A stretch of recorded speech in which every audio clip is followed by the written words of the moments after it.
સંતાન હંતારો યત્પાદાં ભુજરેણવ સ્વીયાનાંતાન નિજાચાર્યાન પ્રણમામિ મુહુર્મુહુ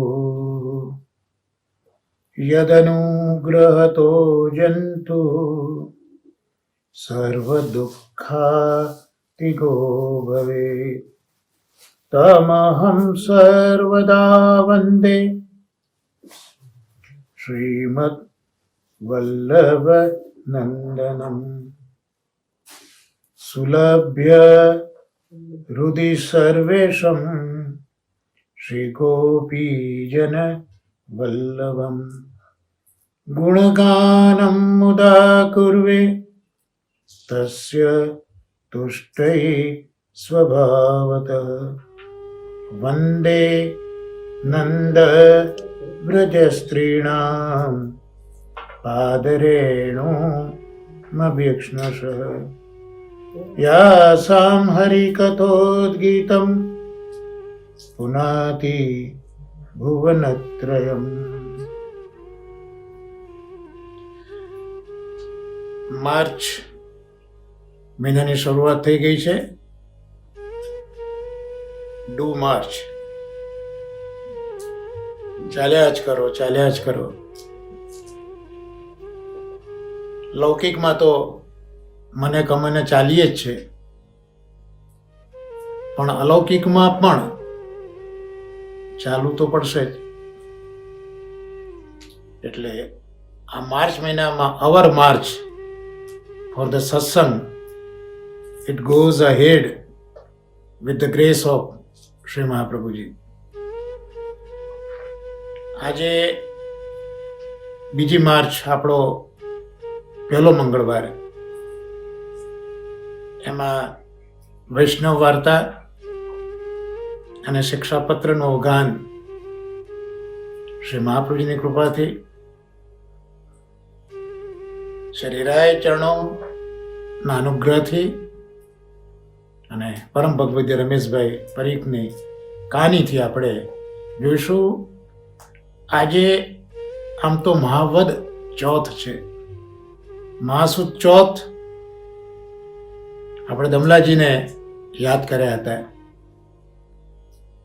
આજે મહાવદ ચોથ છે, કારણ કે તૃતીયા ક્ષય તિથિ છે, માટે આજે ચોથ છે. એટલે મહાસુદ ચોથ દમલાજીનો ઉત્સવ, અને એ દમલાજીના જ તામસ ભાવરૂપ શ્રી નાગજી ભટ્ટ, એમનો જ જીવન કવનનું પાન માર્ચ હેડ આપણે પાછા એ મહાનુભાવોના અનુગ્રહથી આગળ વધીએ છીએ. ગયા સત્સંગમાં આપણે જોયું હતું કે નાગજી ભટ્ટને ખંભાતના વૈષ્ણવો મૂડી મોકલે છે, કારણ કે નાગજી ભટ્ટની દીકરીના લગ્ન છે. નાગજી ભટ્ટને એ ઉચિત નથી લાગ્યું, કારણ કે વૈષ્ણવોનું દ્રવ્ય છે, એ ગુરુ પાસે જ જવું જોઈએ.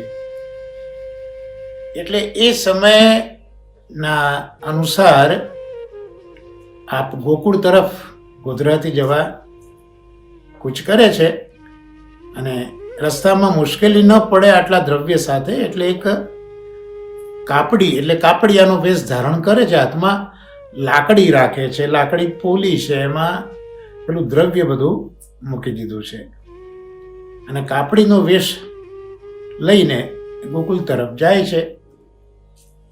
શ્રી ગુસાઈજી અને શ્રી નાગજી ભટ્ટ એ બંનેના જે લીલાત્મક સંબંધો અને ભૂતલ ઉપર જે સ્વામી સેવકનો ભાવ એ આપણે આગળ જોઈ ગયા છે. એટલે અહીંયા શ્રી ગુસાઈજી તરત આજ્ઞા કરે છે કે મારો નાગ એ આવે છે. નાગજી ભટ્ટને આજ્ઞા કરે છે સ્વપ્નમાં કે ભાઈ તું આવે છે તો આ જગ્યાએ આ એક ડોસીમાં વૈષ્ણવ છે અને ત્યાં તો 3 દિવસ રોકાજે અને તું સખડી મહાપ્રસાદ ત્યાં સખડી મહાભોગ ત્યાં તું લેજે. અને એ વૈષ્ણવ સ્ત્રી જે ડોસીમાં છે એને પણ શ્રી ગુસાઈજી સ્વપ્નમાં આજ્ઞા કરે છે કે આવો મારો સેવક આવશે, 3 દિવસ રાખજે અને એને સખડી મહાપ્રસાદ લેવડાવજે. તો નાગજી ભટ્ટ એ ડોસીમાને ત્યાં પહોંચે છે. હવે નાગજી ભટ્ટ વિચારે છે કે આજ્ઞા તો મને જે થઈ છે એ સખડી ભોગની આજ્ઞા મને થઈ છે, પણ હવે નાગજી ભટ્ટ વિચારમાં પડે છે કે આ સખડી મારાથી કઈ રીતે લેવાય. એટલે આપણે અહીંયા વિરામ આપ્યો હતો કે ભાઈ શ્રી ગુસાઈજી મહારાજની આજ્ઞા છે, છતાં શ્રી નાગજી ભટ્ટ આવો વિચાર કેમ કરે છે, એનું રહસ્ય શું છે, એ હરિરાય ચરણો ભાવપ્રકાશમાં આ રીતે સમજાવે છે કે આ જે બાઈ છે એ ગૌડ બ્રાહ્મણ છે. જે વૈષ્ણવ ડોસીમાના ત્યાં નાગજી ભટ્ટ આવ્યા છે એ ડોસીમાં બ્રાહ્મણ તો છે પણ ગૌડ બ્રાહ્મણ છે. અને નાગજી ભટ્ટ પોતે સાઠોદરા બ્રાહ્મણ છે.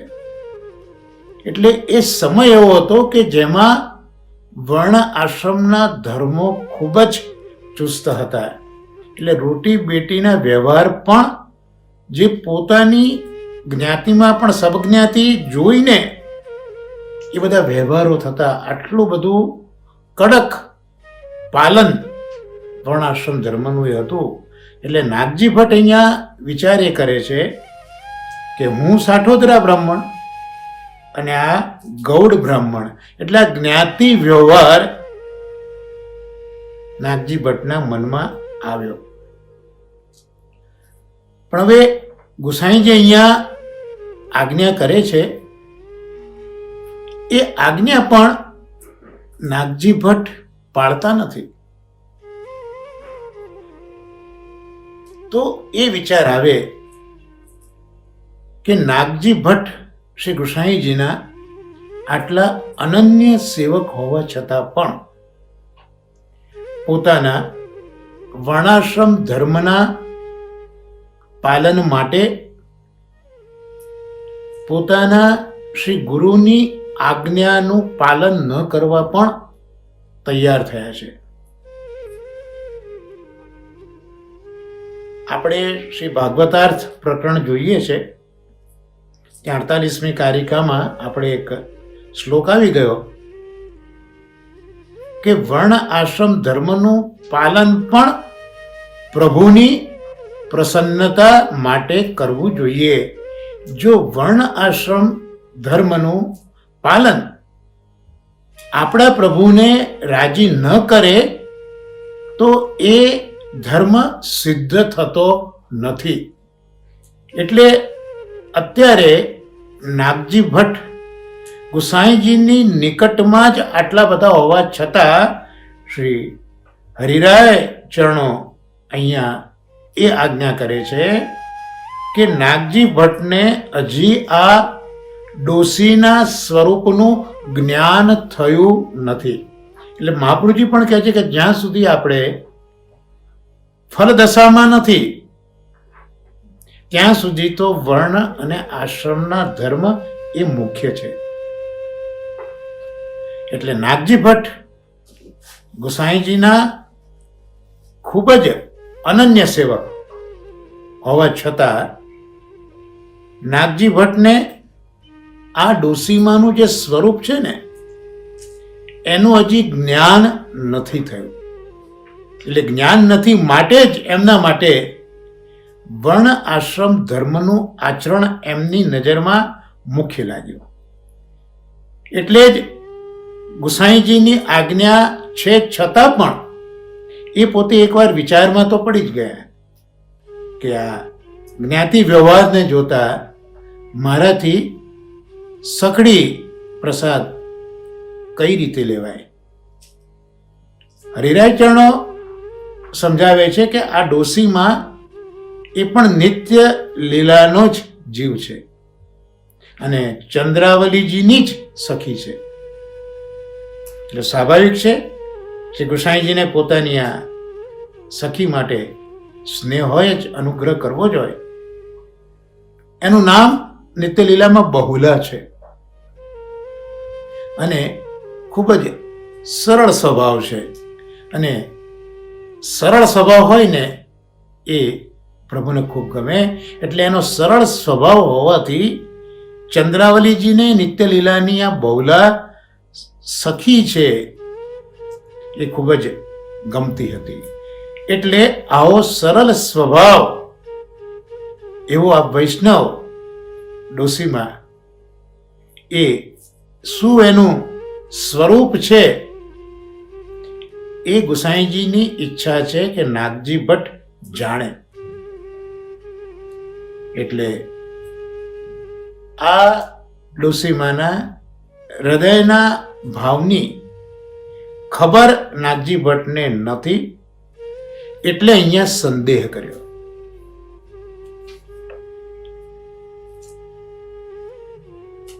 એટલે નાગજી ભટ્ટ શા માટે સખડીની ના પાડે છે શ્રી ગુસાઈજીની આજ્ઞા હોવા છતાં પણ? એ આપણો પ્રશ્ન હતો છેલ્લા સત્સંગનો. તો એનો જે જવાબ છે, એની સમજ છે હરિરાય ચરણો આ રીતે આપે છે કે આ ડોસી એ તો ચંદ્રાવલીજીની અતિ પ્રિય સખી છે નિત્ય લીલામાં, અને નાગજી ભટ્ટ એમને આ ડોસીમાના સ્વરૂપનું જ્ઞાન નથી. એ જ્ઞાન હોત તો એ આ જે વર્ણાશ્રમ ધર્મનો વિચાર કરે છે, વ્યવહાર કરે છે, એ ન કર્યો હોત. માટે અહીંયા એમણે ના પાડી.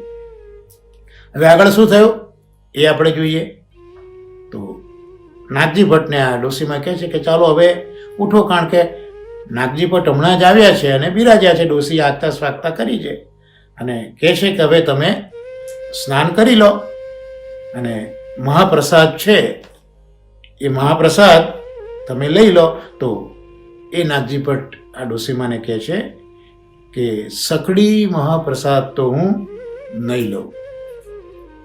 ત્યારે ડોકરી કહે છે કે તમારી ઈચ્છા હોય તે લેજો. જો અહીંયા આપણે જોયું ભાવ પ્રકાશમાં કે આ જે બહુલા સખી છે ચંદ્રાવલીજીની સરળ સ્વભાવ છે, એટલે જ ગુસાઈજીને પ્રિય છે. તો અહીંયા જ્યારે આ ડોસીમાને પણ ગુસાઈજીએ તો સ્વપ્નમાં આજ્ઞા કરી જ છે કે આ વૈષ્ણવ આવશે અને તમે એને સખડી પ્રસાદ 3 દિવસ લેવડાવજો.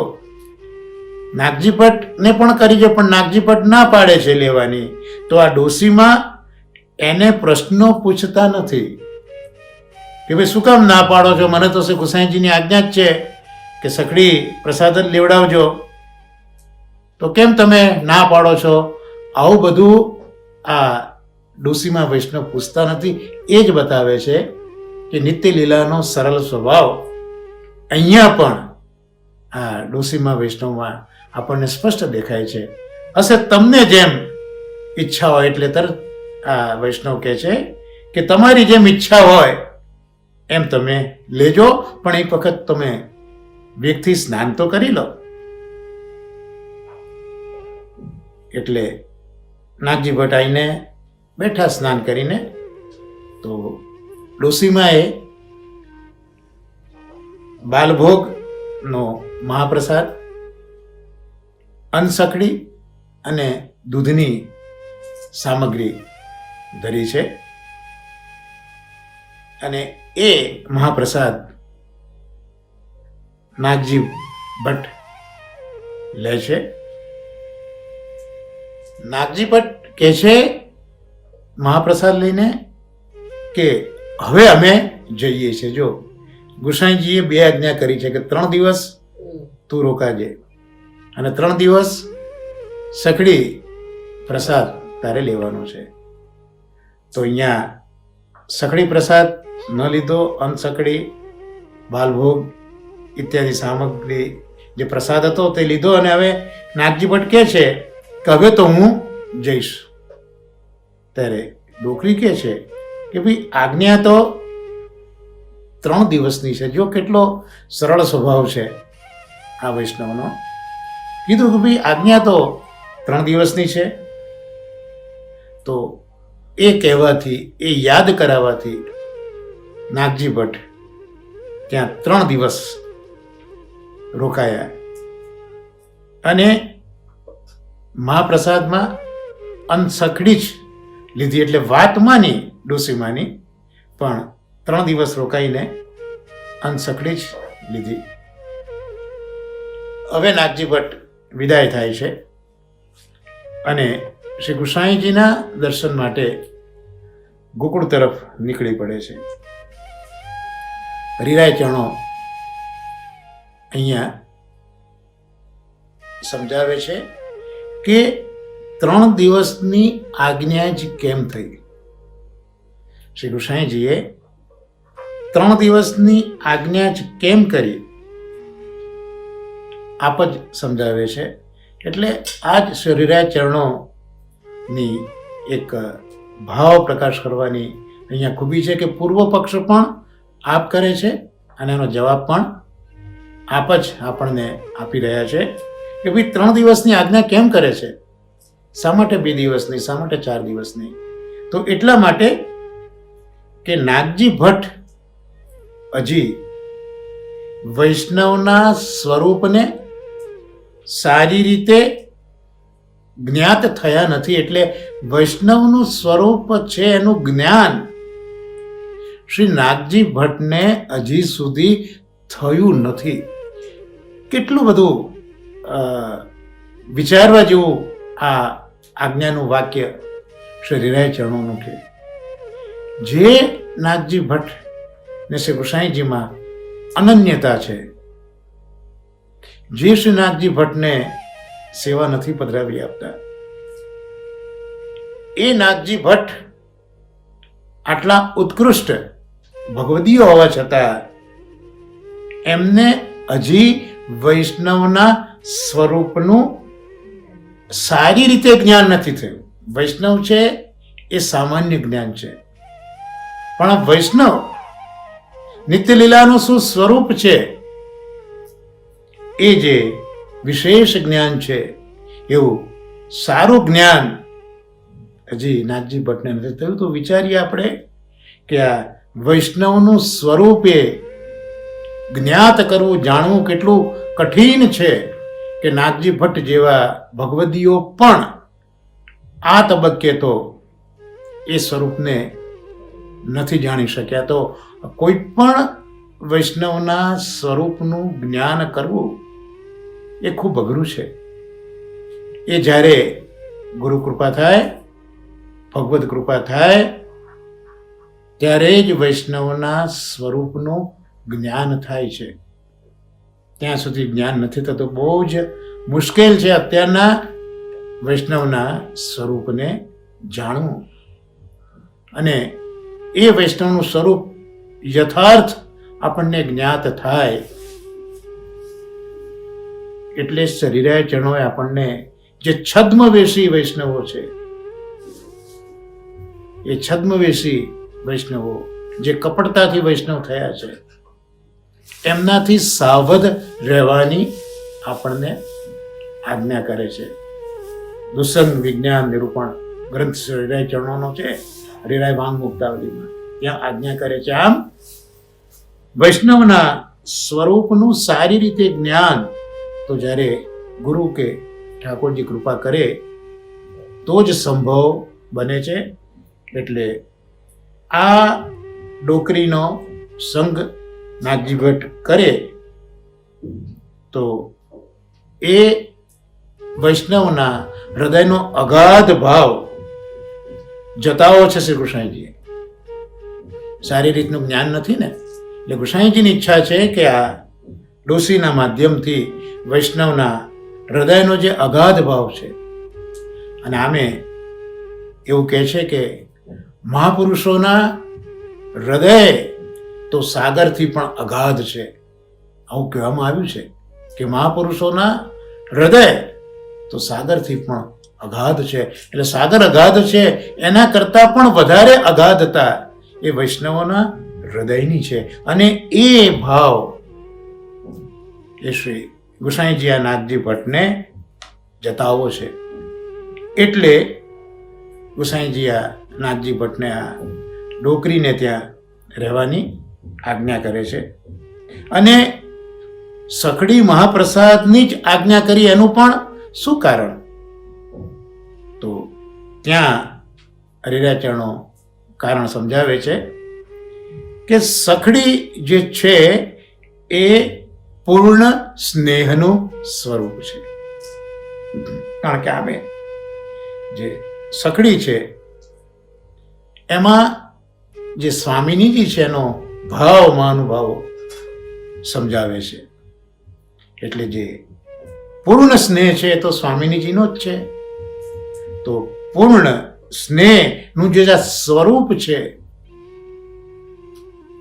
એ સ્વરૂપ એ આ સખડીનું છે. એટલે જેને વૈષ્ણવ ઉપર પૂર્ણ સ્નેહ છે, કોઈ પણ જાતની શંકા વગરનો, પછી એમાં જ્ઞાતિ વ્યવહારનો બહુ સવાલ નથી આવતો. એટલે જે વૈષ્ણવ ઉપર પૂર્ણ સ્નેહ હોય તો એ વૈષ્ણવને સખડી મહાપ્રસાદ લેવડાવે, આવો હરિરાય ચરણો કહે છે. જો વૈષ્ણવ માટે પૂર્ણ સ્નેહ છે એના હૃદયમાં, અને એ આવેલા વૈષ્ણવમાં પણ પૂર્ણ સ્નેહનું દર્શન કરે છે, તો એ વૈષ્ણવને સખડી મહાપ્રસાદ લેવડાવે. એટલા માટે અહીંયા સખડી પ્રસાદની આજ્ઞા કરે છે. એટલે આપણે જોઈશું આગળ ભાવપ્રકાશમાં. એટલે ગુસાઈજી મહારાજ આ નાથજી ભટ્ટમાં આ પૂર્ણ સ્નેહનું સ્વરૂપ સમજાવવા માગે છે. અને આ ડોસીમાં જેનામાં પૂર્ણ સ્નેહ છે એના ભાવનું પોષણ પણ કરવા શ્રી ગુસાઈજી માગે છે. તો આ આચાર્યો જે કંઈ લીલા કરતા હોય એના કારણો અનેક હોય, એ આ ભાવ પ્રકાશમાં શ્રી હરિરાયચરણો આપણને સમજાવશે. તો આ જે ડોકરી છે એ ડોસીમાને વૈષ્ણવ ઉપર પૂર્ણ સ્નેહ છે. ડોસીમાં એ વિચાર નથી કર્યો કે હું તો ગૌડ બ્રાહ્મણ છું ને આ તો સાઠોદરા બ્રાહ્મણ છે, એવો ડોસીમાં વિચાર નથી કર્યો. કારણ કે એમને પૂર્ણ સ્નેહ છે. અને એક વખત સ્નેહ આવી ગયો પછી એમાં બધી જ મર્યાદાઓ ડૂબી જતી હોય છે, પછી બધી જ મર્યાદાઓનું અતિક્રમણ થઈ જતું હોય છે. સ્નેહની આ તો ખૂબી છે, સ્નેહની આ તો ઊંચાઈ છે, સબસે ઊંચી સ્નેહ સગાઈ. પછી ત્યાં વર્ણ આશ્રમના ધર્મો ત્યાં રૂલ નથી કરતા, એ બધા રૂલ આઉટ થઈ જતા હોય છે. એટલે અહીંયા આ વૈષ્ણવ ડોસીમાની અંદર પૂર્ણ સ્નેહ વૈષ્ણવ ઉપર છે. એટલે હવે નાથજી ભટ્ટને આ દાન ગુસાઈજી કરવા માગે છે, પૂર્ણ સ્નેહનું દાન ગુસાઈજી. આમે સ્નેહ પ્રેમ એ તો એવી વસ્તુ છે કે જે જીવના કંટ્રોલની વાત નથી. કારણ કે પ્રેમ એ તો ભગવત ધર્મ છે. એટલે પ્રભુ પ્રસન્ન થઈને એનું દાન કરે ત્યારે જીવમાં પ્રેમ પ્રગટ થતો હોય છે. એટલે શ્રી ગુસાઈજી મહારાજ આ પૂર્ણ સ્નેહવાળા ડોસીમાના માધ્યમથી શ્રી ગુસાઈજીને નાથજી ભટ્ટમાં આનું દાન કરવું છે. એટલે સખડી મહાપ્રસાદ લેવાનું કહ્યું. બાકી ગુસાઈજીને એ તો ખ્યાલ હોય જ ને કે ભાઈ આ જ્ઞાતિ વ્યવહાર છે એમાં નાથજી ભટ્ટની આ સાઠોદરા બ્રાહ્મણની જ્ઞાતિ છે અને આ ગૌડ બ્રાહ્મણ છે, તો ગુસાઈજી ન જાણતા હોય એવો કોઈ સંભવ જ નથી. છતાં શ્રી કૃષ્ણજી મહારાજ આવી આજ્ઞા કરે છે કે ભાઈ હવે સ્નેહ શું છે, પૂર્ણ સ્નેહ છે શું, એનું જ્ઞાન એ નાથજી ભટ્ટને ગુસાઈજી દાનમાં આપવા માગે છે. અને પૂર્ણ સ્નેહનું અત્યારના જો કોઈ સિમ્બોલ હોય, કોઈ આઇકોન હોય, તો અત્યારના આ ડોસીમાં છે જે પૂર્ણ સ્નેહથી ભરેલા છે. અને એટલે જ દરેક વૈષ્ણવમાં પૂર્ણ સ્નેહના દર્શન કરે છે. એટલે એની પાસેથી શ્રી કૃષ્ણજી આ નાથજી ભટ્ટને આનું દાન કરાવવા, દાન તો કૃષ્ણજી જ કરે, કારણ કે એ ડોસીમાના હૃદયમાં બિરાજીને જ કૃષ્ણજી દાન કરવાના, પણ એ ડોસીમાને એ માધ્યમ બનાવવા માગે છે. આ એક અભિપ્રાય આપણને હરિરાય ચરણો સમજાવે છે કે શા માટે સખડી મહાપ્રસાદ લેવાનું કહ્યું. પછી બીજું હતું, એટલે 3 દિવસ શા માટે ત્યાં રહેવાનું કહ્યું, તો 3 દિવસ મહાપ્રસાદ લે તો આ જે પૂર્ણ સ્નેહનું જ્ઞાન છે ને એ દ્રઢ થાય.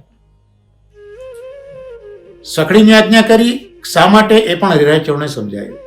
અને શા માટે 3 દિવસ, તો એ એટલા માટે કે 3 દિવસ આ સખડી મહાપ્રસાદ લેવાથી આ પૂર્ણ ભાવ જે છે, સ્નેહ છે, એ હૃદયમાં દ્રઢ થાય.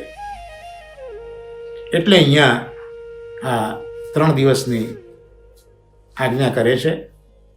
અને આમે 3 વખતની આજ્ઞા, 3 વખતનું કહેલું એ સત્ય બને છે.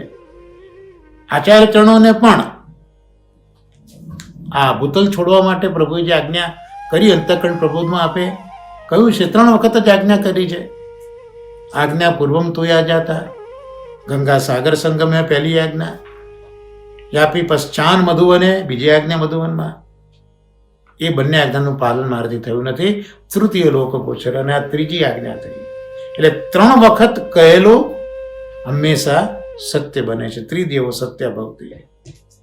તો આ 3 વખત એનું રિવિઝન એ દ્રઢતા આપે છે. એટલે આ 3 દિવસ મહાપ્રસાદ લેવડાવીને શ્રી કૃષ્ણજી આ નાથજી ભટ્ટના હૃદયમાં પૂર્ણ સ્નેહને દ્રઢતાપૂર્વક સ્થાપવા માંગે છે.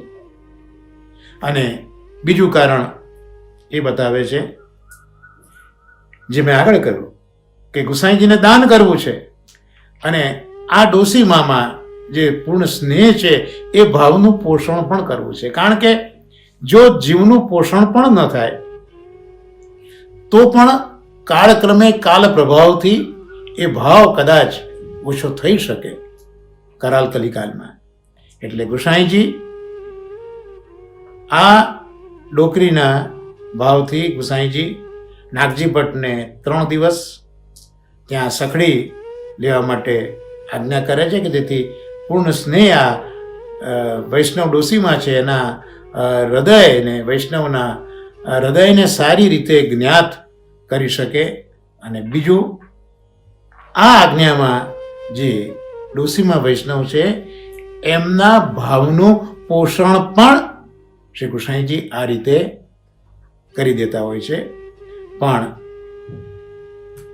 આ 3 દિવસ રહ્યા છતાં શ્રી હરિરાય ચરણો એવી આજ્ઞા કરે છે કે આ 3 દિવસ આ વૈષ્ણવ ડોસીમાં, જેનામાં પૂર્ણ સ્નેહ છે, જેનામાં સરળતા છે, એ 3 દિવસ નાગજી ભટ્ટ રહ્યા પણ હજી એમને જ્ઞાન થયું નથી. 3 દિવસ સુધી રહ્યા પણ જ્ઞાન નથી થયું. એટલે જ આ વૈષ્ણવનું હૃદય કે વૈષ્ણવના સ્વરૂપનું જ્ઞાન કેટલું બધું અગાધ હશે, એ મને તો વિચાર આવે છે કે 3 દિવસ આવા પૂર્ણ સ્નેહ ભરેલા ડોસીમા પાસે નાગજી ભટ્ટ રહે છે.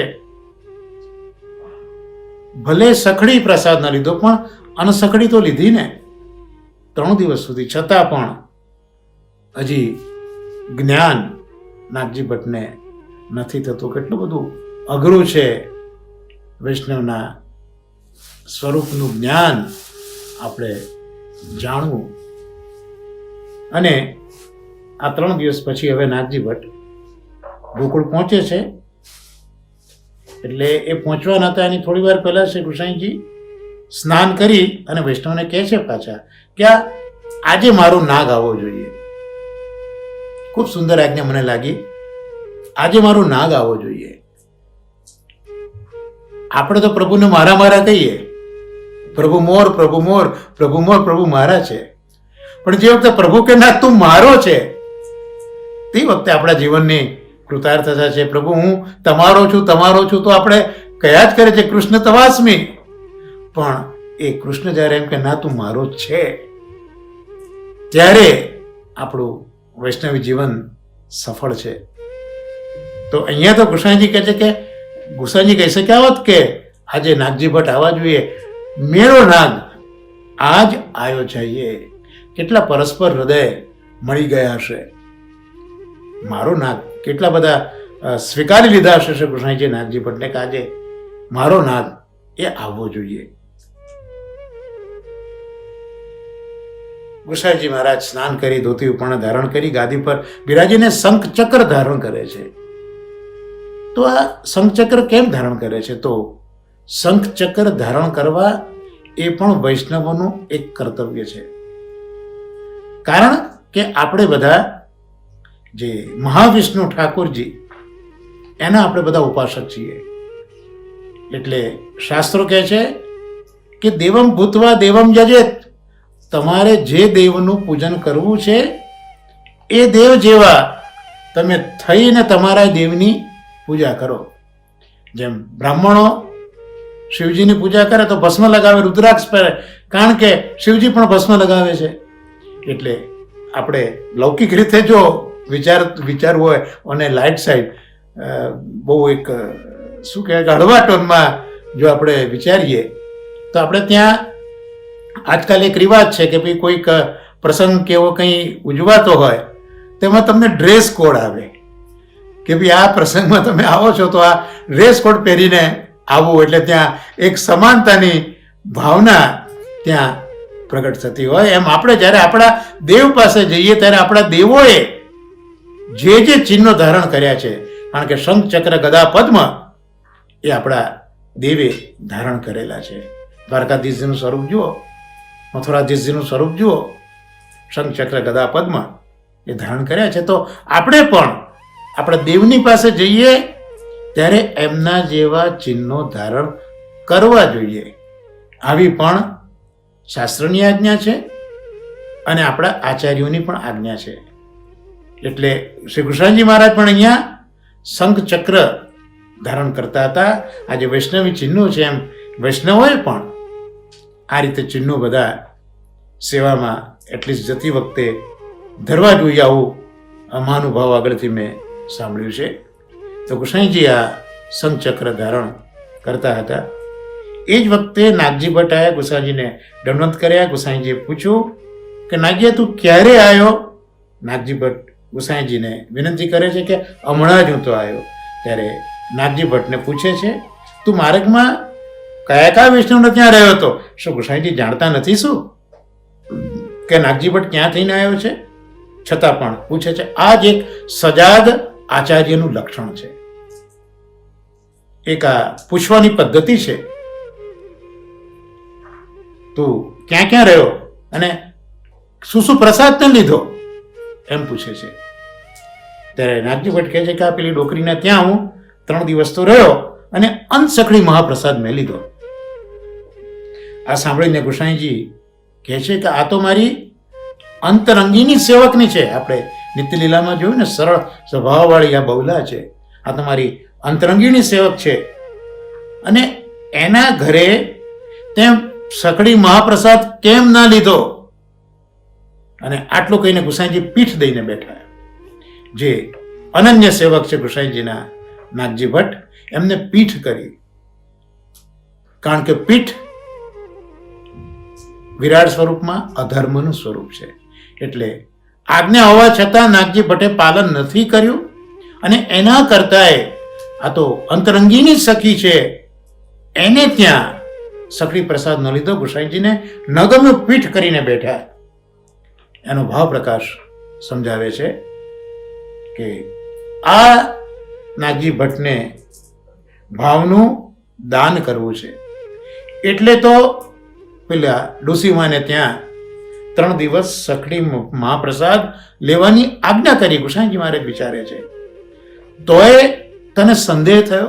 આપણે આગળ જોયું ને કે ગુસાઈજી મહારાજની આજ્ઞા હોવા છતાં આ સંદેહ કરે છે. તો ગુસાઈજી એમ કહે છે કે મેં જ્યારે તારો ભાવ દ્રઢ કરવા માટે આ તને આજ્ઞા કરી, છતાં તને મારી આજ્ઞામાં સંદેહ થયો. અને એ ડોસીમાને ત્યાં તે સખડી મહાપ્રસાદ ન લીધો. આ તો બહુ મોટો અપરાધ થયો. એટલે ગુરુ આજ્ઞાનું ઉલ્લંઘન એ પુષ્ટિ માર્ગમાં બહુ મોટો અપરાધ છે. એટલે ગુસાઈજી અપ્રસન્ન થયા, અને અપ્રસન્ન થયા માટે જ પીઠ દીધી. એટલે હવે પાછું આપણે ભાગવતાર્થ પ્રકરણની જે 48મી કારિકા છે, જ્યાં વર્ણાશ્રમ ધર્મની ઉપર શ્રી મહાપ્રભુએ સમજાવ્યું છે કે વર્ણાશ્રમ ધર્મનું પાલન પણ જો પ્રભુની પ્રસન્નતા ન કરી શકતું હોય તો એ વર્ણાશ્રમ ધર્મ પાળેલો આપણો સિદ્ધ થતો નથી. એમ અહીંયા પણ એ જ રેફરન્સથી આપણે વિચારીએ તો શ્રી નાગજી ભટ્ટે ભલે વર્ણાશ્રમ ધર્મનું પાલન કર્યું, એ પાલન કરવું એમની ફરજ હતી, પણ એ પાલનથી, એ વર્ણાશ્રમ ધર્મના અનુસરણથી શ્રી ગુસાઈજી તો અપ્રસન્ન થયા. માટે આ વર્ણાશ્રમ ધર્મ એમનો સિદ્ધ ન થયો. તો આ તો નાગજી ભટ્ટ છે, તરત એ તો જે સાથે પેલી મોહર ભરેલી લાકડી લાયા હતા ને એને ભંડારમાં પધરાવી અને પાછા તરત ડોસીમાના ત્યાં ગયા. કારણ કે તામસ ભાવવાળા છે ને, એટલે જેવું ગુસાઈજી આવું કીધું તરત જ પાછા એ પેલા ડોસીમાને ત્યાં ગયા. અને એ ડોસીમાએ અનસકડી મહાપ્રસાદ ધર્યો. ડોસીમાએ હવે એમને અનસકડી ધરી. ત્યારે નાગજીએ કહ્યું કે ના, હવે તો હું સકડી મહાપ્રસાદ જ લેવા માટે આવ્યો છું, માટે હવે સકડી ધરો. કેવી અદ્ભુત લીલા અહીંયા જોવા મળે છે.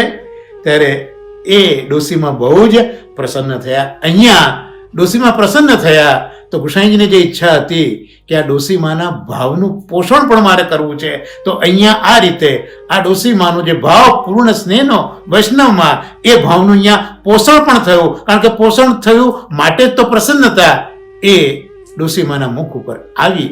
તો આ રીતે ગુસાઈજીએ એક સાથે આ 2 લીલા કાર્યો કર્યા છે. 3 દિવસ હવે નાગજી ભટ્ટ 3 દિવસ સકડી મહાપ્રસાદ લે છે. ડોસીમાંથી વિદાય થઈને પાછા ગોકુળ આવે છે. અને ગુસાઈજી હવે પૂછે છે કે 3 દિવસથી કેમ દેખાતો નહોતો, ક્યાં ગયો હતો તું? શું ગુસાઈજી નથી જાણતા ક્યાં ગયો છે? પણ મેં કહ્યું ને કે આ જ એક સજાગ આચાર્યની એક શિક્ષા કરવાની આ એક પદ્ધતિ છે. એટલે નાગજી ભટ્ટે વિનંતી કરી કે મહારાજ, હું પેલી ડોસીમાના ઘરે ગયો હતો ને સકડી મહાપ્રસાદ લઈને આવ્યો છું, અને 3 દિવસ સુધી મેં સકડી મહાપ્રસાદ જ લીધો છે, અને ત્યાંથી સીધો હવે હું આપની પાસે આવું છું. આ વચન સાંભળીને ગુસાઈજી મહારાજ ખૂબ ખૂબ રાજી થયા. કેમ રાજી થયા? રાજી એટલા માટે આપણે માનીએ કે ગુસાઈજીની આજ્ઞા પાળી માટે રાજી થયા, એ તો વસ્તુ અગત્યની છે. પણ ખરો ભાવ શ્રીરાજ ચરણો કહે છે કે નાગજી ભટ્ટે હવે વૈષ્ણવનું સ્વરૂપ સારી રીતે જાણ્યું. બસ આ એક રહસ્ય શ્રીરાજ ચરણો સમજાવે છે કે આ બધી જ લીલા શ્રી ગુસાઈજી મહારાજે જે વૈષ્ણવનું સ્વરૂપ છે એ જતાવવા માટે કરી હતી. અને હવે નાગજી ભટ્ટે વૈષ્ણવનું સાચું સ્વરૂપ સારી રીતે જાણ્યું, માટે ગુસાઈજી પ્રસન્ન થયા. આજ્ઞા પાળી એ તો બરોબર છે, પણ એનાથી વિશેષ જે ભાવ છે તે રીરાય ચરણો આ બતાવે છે કે વૈષ્ણવનું સ્વરૂપ જાણ્યું. એટલે વૈષ્ણવ વિચારી કરીએ આપણે કે વૈષ્ણવના સ્વરૂપનું જો જ્ઞાન આપણને સાચા અર્થમાં થાય, યથાર્થ થાય, તો આપણા ઠાકોરજી, આપણા ગુરુદેવ, આપણા આચાર્ય કેટલા બધા પ્રસન્ન થાય જો વૈષ્ણવનું સ્વરૂપ આપણે સાચા અર્થમાં જાણી શકીએ તો. પણ નિશ્ચિતે તો જ્યારે આચાર્યોની કૃપા થાય ત્યારે જ શક્ય છે. આપણે બધાને પ્રયત્ન કરવા જો આ યુગમાં બહુ છે નહીં, પણ જ્યારે ગુરુ આજ્ઞા કરશે, પ્રભુ કૃપા કરશે, ત્યારે આપણે જાણીશું. તો આ રીતે નાગજી ભટ્ટ હવે 3 મહિના સુધી શ્રી ગુસાઈજીની પાસે રહે છે. અને મનમાં વિચાર શું કરે છે કે અહીંયા 3 મહિના શા માટે રહ્યા ગુસાઈજી પાસે, તો પેલા બેટીના લગ્નનો સમય હતો ને, અને પૈસા ખંભાતના વૈષ્ણવ મોકલેલા એ અહીંયા ગુસાઈજીને ભેટ કર્યા. 3 મહિના એટલા માટે રહ્યા છે કે પેલા લગ્નનો સમય વીતી જાય તો મારે હવે આ બેટીના લગ્નનો જે વ્યવહાર છે એ વ્યવહાર મારે કરવો નહીં પડે. આ વિચારથી અહીંયા રોકાયા છે. હવે આ જે વિચાર છે એની પાછળ શ્રી મહાપ્રભુજીની કઈ વૈષ્ણવી વિચારધારા છે એ આપણે આવતા મંગળવારના સત્સંગમાં જેમ હરિરાચરણો સમજાવશે એમ પ્રયત્ન કરીશું. અને હવે આપણે આજનો જે આપણો બીજો વિષય છે હરિરાચરણોકૃત શિક્ષાપત્ર, એ શિક્ષાપત્રમાં આપણે આગળ વધીએ. 4 શ્લોકનું વિવેચન ગયા સત્સંગમાં આપણે કર્યું હતું કે હૃદય અંતઃકરણ શુદ્ધ જોઈએ, અને અંતઃકરણની શુદ્ધતા માટેના પ્રકાર સાધનો હરિરાચરણો આપણને સમજાયા હતા કે એક તો સેવા આપણા દેહથી જ કરવી જોઈએ, બીજું મન એ પરવાઈ જવું જોઈએ, આમ તેમ આથડતું ના જોઈએ. આપણા જે સગા સંબંધી, દેહ સંબંધી જે બધા છે આપણા, એ પણ પ્રભુની સેવામાં ઉપયોગી હોવા જોઈએ. અને ચોથું બતાવ્યું હતું દ્રવ્યની શુદ્ધતા, અને એ દ્રવ્યની શુદ્ધતાનો આપણે વિચાર કરતા હતા અને આપણા સત્સંગને વિરામ આપ્યો હતો.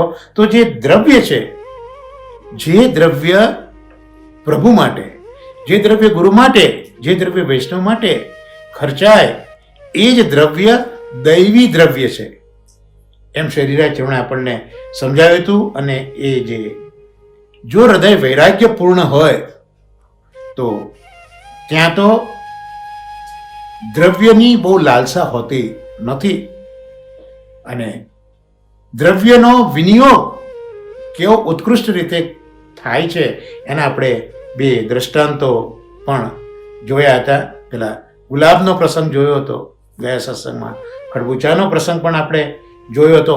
અને આ દ્રઢ વૈરાગ્ય, દ્રવ્યમાં એટલી બધી આસક્તિ ન કરવી દ્રવ્ય માટે, તો એ આપણને 84 વૈષ્ણવની વાર્તામાં જે નારાયણદાસ બ્રહ્મચારીજી છે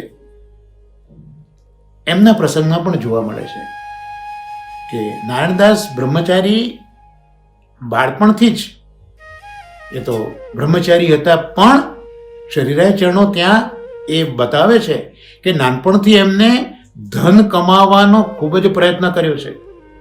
હરિરાચરણો આવું લખે છે કે ધન કમાવાનો બહુ પ્રયત્ન કર્યો છે. અને જાણે મહાપ્રભુજીના સેવક થયા ત્યારે એમને આ દ્રવ્ય શું છે એનું સ્વરૂપ સમજાયું. પુષ્ટિ માર્ગમાં દરેક વસ્તુના સ્વરૂપ જાણવા ખૂબ જરૂરી છે. જે આપણે આગળ પણ કહ્યું કે ભાઈ આ દૈવી છે કે અસુરી છે. દૈવી એને જ કહેવાય જે પ્રભુના વિનિયોગમાં લાગે, અને અસુરી એને કહેવાય કે જે ભગવદ વિયોગમાં ન વપરાય પણ લૌકિકમાં જ ખૂબ ખર્ચાય. એટલે મહાપ્રભુજીના સેવક થયા પછી નારાયણદાસ બ્રહ્મચારીજી આ દ્રવ્યનું સ્વરૂપ જાણ્યું. શું સ્વરૂપ જાણ્યું? તો નારાયણદાસે શાસ્ત્રમાં એ આજ્ઞા જોઈ શાસ્ત્રની કે દ્રવ્ય એ તો અગ્નિની વિષ્ટા છે. આઈ થિંક વિષ્ટા શું આપ સમજી શકો છો કે ધન એ તો અગ્નિની વિષ્ટા છે. તો આ પૈસો એનું સ્વરૂપ સાચું જાણ્યા પછી નારાયણદાસ એનાથી દૂર રહેતા. એવું કહે છે વાર્તા સાહિત્ય કે નારાયણદાસ પોતાના પગ ધોવા માટી લેતા ને તો ત્યાં એમને ધન મળતું, પણ તરત એના ઉપર માટી ઢાંકી દેતા કે કોઈ છોવાઈ ના જાય. એટલે આ સંપત્તિના તો રિદ્ધિ સિદ્ધિ એની દેવી છે. તો રિદ્ધિ સિદ્ધિ ને વિચાર આવ્યો કે આ સાચા હૃદયથી વૈરાગી છે દ્રવ્ય માટે. તો નારાયણદાસ બ્રહ્મચારી ભોળ્યા હતા. રાત્રે સવારના ઉઠ્યા તો ચારે બાજુ પુષ્કળ સોના મોહરો પડેલી જોઈ. નારાયણદાસ પોતાની ભત્રીજીને કહે છે કે બેટી આને જલ્દીથી દૂર કર, આ તો કંઈક બગાડ કોક આઈને કરી ગયું છે. આઈને અહીંયા કોક બગાડ કરી ગયું છે, તો જલ્દી તું આને દૂર કર. અને એ ભત્રીજી પણ શ્રી મહાપ્રભુજીની અનન્ય સેવક હતી. એ કેટલી બધી દ્રઢતા વૈષ્ણવની કે કાકા કહે છે કે આને દૂર કર, તો એ દૂર કરીને પાછે જમીન ઉપર લીંપણ કરતી હતી. એટલે જરા પણ અશુદ્ધિ ન રહે. તો આ છે હૃદયનું વૈરાગ્ય, જે આપણે અંતઃકરણને શુદ્ધ કરવું છે ને, તો આ ધન ઉપરનો વૈરાગ્ય એ આ નારાયણદાસના જીવનમાં જોવા મળે છે. અને જો આપણે આગળ વિચારીએ તો દામોદરદાસ સંભલવાળા, એ પ્રસંગ પણ આપણે ચોરાસી વૈષ્ણવમાં છે જ, કે એ છોકરો એમ મ્લેચ્છ થયેલો હતો. એટલે જ્યારે દ્વારકાધીશજી અને દ્વારકાધીશજીની સંપત્તિ એ બંને તરત જ દામોદરદાસ સંભળવાળાના મૃત્યુ પછી પણ ડિક્લેર નથી કરતા એમના પત્ની, પણ ઠાકોરજીને એમની બધી જ સંપત્તિ એ બધું નાવમાં અડેલ મહાપ્રભુજીની પાસે મોકલે છે. અને એ જ્યારે નાવ અડેલ પહોંચે પછી કહે છે કે દામોદરદાસ સંભળવાળા હવે નથી, અને એમનો પેલો છોકરો આવી અને કકળાટ કરે છે. એટલે આ દ્રવ્ય તો પ્રભુનું છે, એનો વિનિયોગ દ્વારકાધીશજીમાં જ થવો જોઈએ. એ જે ભાવ છે દ્રવ્ય માટેનો, એ આ હૃદયમાં એક જાતનો ધન માટેનો આ વૈરાગ્ય, કારણ કે દ્રવ્ય તો પ્રભુ માટેનું છે, તો પોતાના છોકરાને પણ આ સમાચાર પછી આપે છે. અને અહીંયા શ્રી મહાપ્રભુજી પણ જોઈએ એક સજાગ આચાર્ય કેવા છે.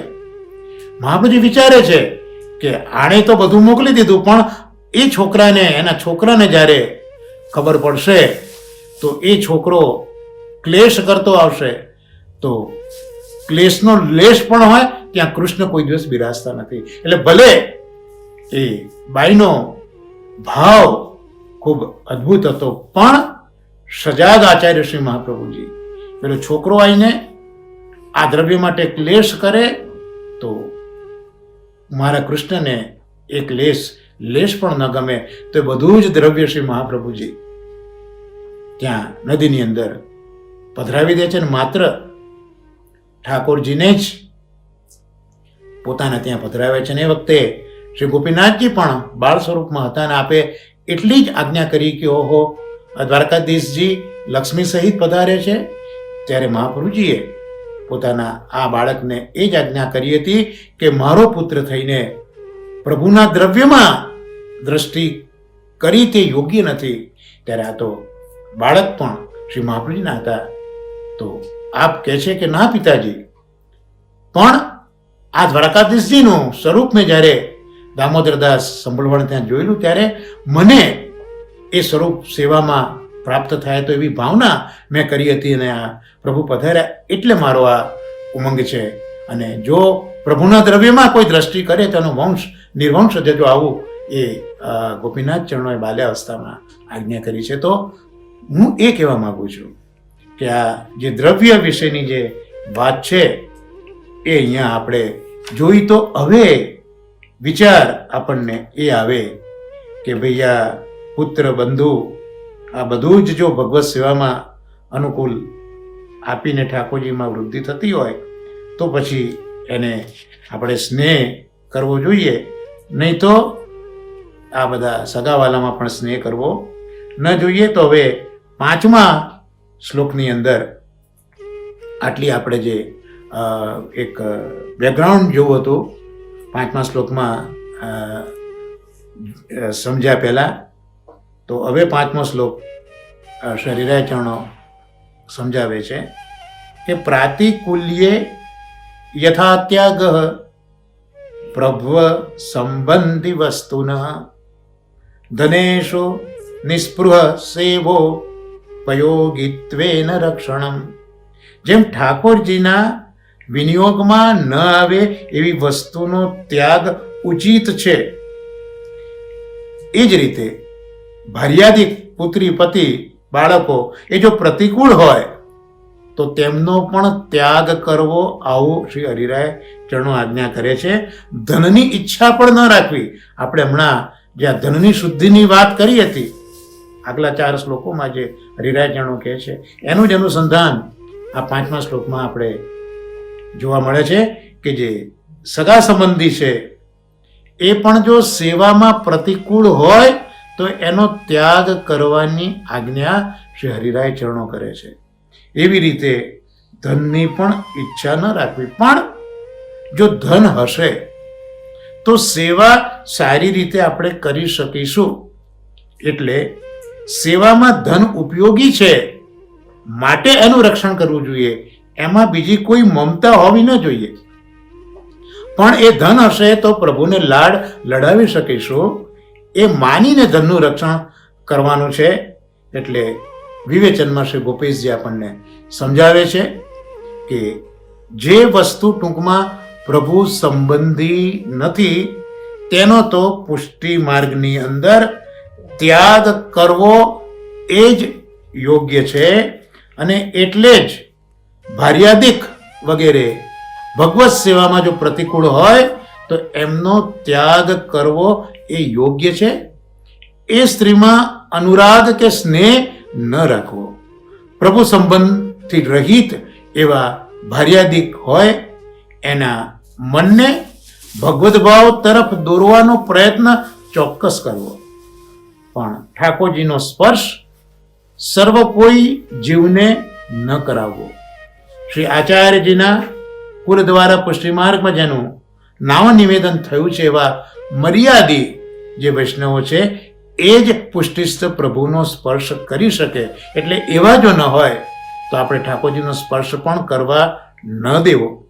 અને જે વૈષ્ણવ છે એટલે નામ પામ્યા છે પણ આત્મનિવેદન નથી કર્યું તો એ બધા વૈષ્ણવ છે પણ મર્યાદી નથી, સેવક છે, તો એમની પાસે ઉપરની ક્રિયા કરાવી. જેમ ગદાધર દાસ હતા અને માધવદાસ હતા, તો માધવદાસ તો વૈષ્ણવ છે જ પણ એમને પેલો વેશ્યાનો સંગ હતો. એટલે અહીંયા ગદાધર દાસ એમને આજ્ઞાથી કરતા ખાલી પૂછે છે કે ભાઈ પ્રભુ માટે મારે ભાજી લાવી છે તો કોણ લાવશે?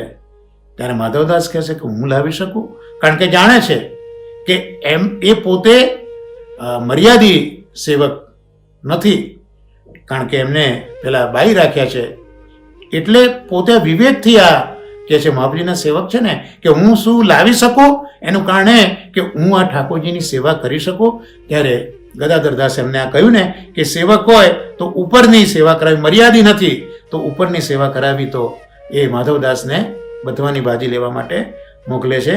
ટૂંકમાં જે લોકો આપણા દેશના સંબંધી હોય કે બીજા કોઈ પણ હોય આપણા સંબંધવાળા પણ પ્રતિબંધ કરતા હોય તો એનો ત્યાગ કરવો જોઈએ. ધનમાં આસક્તિ ન રાખવી અને એ ધન આવ્યું તો નિષ્પૃહ થઈને ધનની રક્ષા પ્રભુ માટે કરવાની છે. જો હૃદયમાં પૂર્ણ વૈરાગ્ય દ્રઢ થાય તો ધનને રક્ષવાની જરૂર નથી, કારણ કે પ્રભુ જ આ બધું સિદ્ધ કરતા હોય છે. તો એ વૈરાગ્ય દ્રઢ થયો હોય તો ધનને રક્ષવું નહીં. આપણે પેલા વૈષ્ણવને જોઈએ જેની પાસે ખુપડી હતી ને કાપીને એ ઘાસ વેચીને એનું જીવન નિભાવતો હતો અને ગુસાઈજી પાસે બધાએ લાખોની ભેટ કરી, ત્યારે વૈષ્ણવે એ ખુપડી વેચીને 2 રૂપિયાની ભેટ કરી. ગુસાઈજીએ એની સરાહના કરી છે કે ભાઈ તમે લોકોએ તો કાલનો વિચાર કરીને મને ભેટ કરી, જ્યારે આણે તો એનું જીવન જ જ્યાં ખુપડી ઉપર છે એને કાલનો વિચાર નથી કર્યો. એટલે એની દ્રઢતા પ્રભુમાં કેટલી છે કે કાલે મને કંઈ થવાનું નથી. તો આવો જ્યારે દ્રઢ વૈરાગ્ય જ્યારે ધન માટે થાય ત્યારે એ વૈરાગ્ય યોગ્ય છે. આવો અહીંયા કહેવા માટે કહે છે. પણ જો દ્રઢ વૈરાગ્ય ન થયો હોય તો ધનને રક્ષવું નહીં. પૂર્ણ વૈરાગ દ્રઢ થયો હોય તો ધનને રક્ષવું નહીં. પણ જો પૂર્ણ વૈરાગ્ય દ્રઢ નથી તો પછી રક્ષા કરવી પડશે. પણ એના માટે તમારે તમારો ધ્યેય બદલવો પડશે કે પ્રભુના સુખ માટે આ કરવાનું છે, મારા સુખ માટે નહીં પણ પ્રભુના સુખ માટે. બસ નજર કો બદલો નજારે બદલ જાયંગે. એટલે આપણી વિચારધારા છે એ હું આ ધન સંચિત મારા કે મારા છોકરાઓ માટે નથી કરતો, પણ પ્રભુના સુખ માટે, પ્રભુના વિનિયોગ માટે કરું છું. માટેની રક્ષા કરવા જોઈએ. અને ધનની રક્ષા કરાલ કલિકાલમાં તો થાય જ નહીં. એટલે જીવનું જે ધૈર્ય છે ને એ ધૈર્ય બધું જતું રહે છે. આજે પૈસો હોય, કાલે ક્યાં છે કોઈને ખબર નથી. પૈસા લોકો ઘણી ઘણી જગ્યાએ રોકે છે અને પૈસાના પાણી પણ થઈ જતા હોય છે. આપણે બધા અત્યારના સાંપ્રત કાળમાં જોઈએ છે. તો આનાથી શું થાય છે કે જીવને દુઃખ થાય છે, અને જીવને દુઃખ થયું એટલે ચિત્ત ભગવત સેવામાં આસક્ત થતું નથી, હૃદય અંતઃકરણની શુદ્ધિ થતી નથી. એટલે ભગવદ સેવા અને ભગવદ ઉત્સવ વગેરેમાં ધનનો ઉપયોગ થાય એ ઉદ્દેશથી જ ધનને રક્ષવું જોઈએ. લૌકિકમાં ધનનો વ્યય કરવો ન જોઈએ. ભગવાનના ઉત્સવ વગેરે હોય, ભગવત સેવા હોય, વલ્લભકુળ હોય, વૈષ્ણવો હોય કે જ્યાં ભગવત ભાવની વૃદ્ધિ થાય તેવી જગ્યાએ આ ધનનો વ્યય કરવો. ભગવત સેવા માટે જ વૈષ્ણવોમાં ભગવત ભાવની વૃદ્ધિ માટે જ ધનનો વિનિયોગ જો આપણે ન કરીએ આ રીતે અને લૌકિક કાર્યોમાં કરીએ તો મનમાં આસુરાવેશ આવે છે, એટલે મન આપણું સ્થિર રહેતું નથી. તો આ પ્રકારનો વિવેક રાખવો જોઈએ. અને એમાં શ્રી ગોપેશજી અહીંયા 5મા શ્લોકમાં કહે છે કે મહાપ્રભુજી એટલે જ આજ્ઞા કરી પ્રાપ્તમ સેવેત નિર્મમઃ, જે વિવેક દરિયાશ્રય ગ્રંથ છે ત્યાં મહાપ્રભુજી આજ્ઞા કરે છે કે બ્રહ્માસ્ત્ર ચાતકૌ ભાવ્યો પ્રાપ્યમ સેવેત નિર્મમઃ, એટલે પ્રભુની શરણ ભાવના રાખવી અને જે કંઈ પ્રભુની કૃપાથી મળી રહે તેમાં આનંદ માનવો. પ્રભુની કૃપાથી મળ્યું હોય એને કોઈ પણ જાતની આસક્તિ વગર ભોગવી લેવાનું. અને જો એ રીતે કરીશું કે આ પ્રભુએ આપેલું છે તો એનાથી દુઃખ નહીં થાય. પણ જો આપણે એમાં મમત કરીશું અને એ જો દ્રવ્ય ગયું તો આપણને દુઃખ થશે, ચિત્ત વ્યગ્ર બનશે અને સેવા આપણી બરોબર નહીં થાય. એટલે પ્રભુની શરણ ભાવનાનો વિચાર કરીને જે કંઈ મળ્યું છે એનો વિચાર કરવો. કબીરે કહ્યું છે સહજ મિલે સો દૂધ બરાબર, માગે સે મિલે પાણી, ખીંચે સે મિલે ખૂન, એ કબીર કી બાની. જે સહજ મળી ગયું એની કિંમત દૂધ જેવી છે. સહજ મળે એટલે ભગવત સેવાથી, ભગવદ કૃપાથી, ભગવદ અનુગ્રહથી જે મળ્યું એ સહજ છે, તો એની કિંમત દૂધ બરાબર છે. માગે છે મિલે પાણી, પ્રભુ મને આટલું આપજો આપજો, માનો કે ભાગ્ય છે ને મળ્યું તો એની કિંમત પાણી જેટલી છે. ખીંચે છે મિલે દૂધ, આમ તેમ અંટમ ઢંટમ કરીને પૈસા જ્યાં ત્યાંથી લાવો જ તો એની કિંમત એ લોહીના જેવી છે. યહ કબીર કી માની, કબીર આ વસ્તુ સમજાય છે. એટલે હરિરાય ચરણો પણ કહે છે યથા લાભ સંતોષ, જે મળે એમાં આપણે સંતોષી થવું જોઈએ. તો હવે પ્રશ્ન એક ઊભો થયો કે જો આવું બધું છે તો આપણે લૌકિક વિવાહ વગેરે કરીએ તો એમાં તો ધનનો વ્યય કર્યા વગર ચાલે એવું નથી. તો શું કરવાનું? તો પણ હરિરાય ચરણો અહીંયા આપણને એનો રસ્તો બતાવે છે કે વિવાહ આદિ સુકાર્યેષુ વધવા સેવાર્થ માનસ ભગવત સંગી સંગોપી સ્વપ્રાણ પ્રેષ્ઠ વાર્તયા. સ્ત્રીના વિવાહ વગેરે કાર્યમાં સેવા નિમિત્ત ચિત્ત રાખવું. આપણા પ્રાણ પ્રેષ્ઠ શ્રી ઠાકોરજી છે એની વાર્તા એટલે ભગવત કથાનું નિમિત્ત ભગવત ભક્તોનો સંગ કરવો. કેટલી સુંદર આજ્ઞા કરી છે. કારણ દેહ સંબંધીઓમાં એક તો આ સ્ત્રી અને પુત્ર, તો એ બધાના વિવાહ કાર્યમાં સેવામાં એ બધા ઉપયોગી થશે એ નિમિત્તે ચિત્ત રાખવું.